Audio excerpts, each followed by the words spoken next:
Bonjour, c'est Hélène Orando. Hier soir, j'étais en train de regarder des photos de voyage sur ma tablette et je suis tombée sur ces photos du bazar aux épices que j'avais visité à Istanbul il y a quelques années. Un marché entièrement consacré aux épices de partout dans le monde, tout ce qu'il y a de plus exotique que vous pouvez imaginer, mais également une grande variété de noix qu'on utilise dans des mets salés, sucrés, dans des confiseries ou même telles quelles à l'apéro. Et il y avait énormément de pistaches.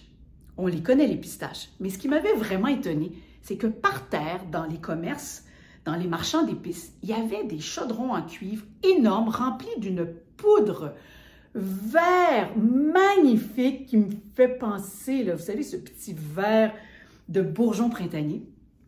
Et c'était de la poudre de pistache. Imaginez comment ils en mangent pour en vendre de si grandes quantités. Eh bien, pour ma capsule de ce matin, je me suis inspirée de ce voyage et je vous amène en Méditerranée. Donc, le petit déjeuner que je vous propose, ça va être un bol de yogourt de lait de brebis qu'on va garnir de façon simplissime mais absolument délicieuse.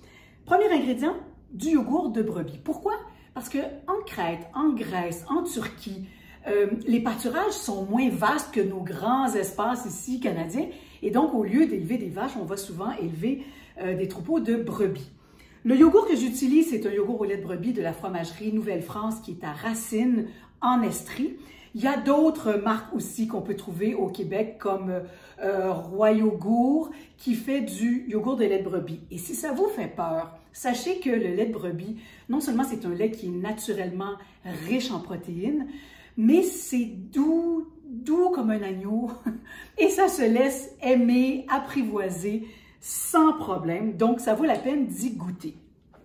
Si vous avez déjà un pot qui a été entamé et que vous voyez que le petit lait se sépare de la partie solide, tout simplement, vous jetez pas ça, là, le liquide dans le lavabo, là. Vous le remettez pour le réintégrer dans le yogourt. Alors, j'ai déjà mesuré, moi, la portion, là, vous n'avez pas à mesurer à la maison, mais c'est juste pour vous montrer à quoi ça ressemble. Une portion de yogourt, c'est à peu près 3/4 de tasse.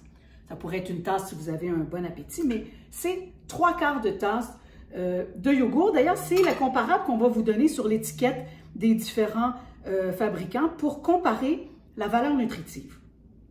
Alors, 3/4 de tasse de yogourt ici me donnait 10 grammes de protéines. Je vous ai dit, c'est plus élevé que la quantité de protéines dans le lait de vache.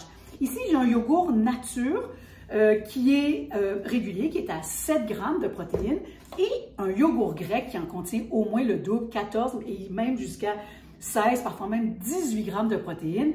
Si vous n'avez pas beaucoup d'appétit, ben dans une petite portion, vous allez avoir vraiment quelque chose de très soutenant. Alors, la chose à retenir, c'est que ça vous prend un yogourt nature. Pas un yogourt aromatisé, pas de vanille, pas de rien de ça. On va l'aromatiser nous-mêmes. Avec quoi? Avec un bon miel. Un bon miel de chez nous. Ici, j'ai un miel de tilleul. Alors, vous allez ajouter généreusement une belle cuillerée ou deux de miel. Ça dépend de votre dent sucrée. Et à ça, on va ajouter notre poudre de pistache. Je vous montre ça de plus près. Là, je vais essayer de filmer et de ne pas trop faire de dégâts.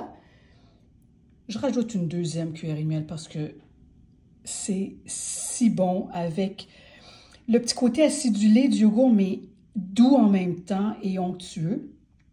Voilà. Et notre poudre de pistache.